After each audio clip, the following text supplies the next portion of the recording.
All right, I have my piece all smooth in the center, and now I am ready to remove this excess, okay? So that's why I wanted you to wait, because now that we have that first piece placed, we can remove the excess, and it will look a lot cleaner. So what we're gonna do is I just take a knife, so you can take a knife or a plastic knife, any type of knife will do, and you wanna cut around the base so that it is exactly the same size as that first layer.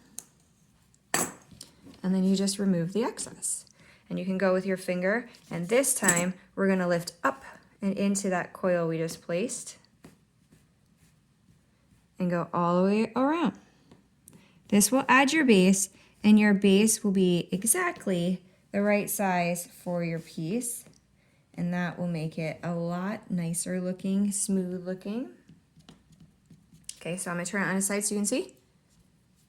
Okay, and we'll smooth that out in the finishing. There's no reason to fix it now.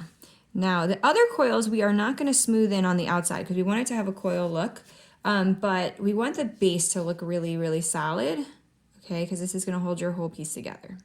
And at this point, what I would do is place your piece on your tray or on a piece of wood, on a piece of plastic, on something that can be movable. So I have just like a little circle here, because from now on, you're not gonna want to bend and twist your base. You want your base to set up flat, and so you wanna keep it flat from now on. So you wanna put it on something that it's gonna live on for a while, okay?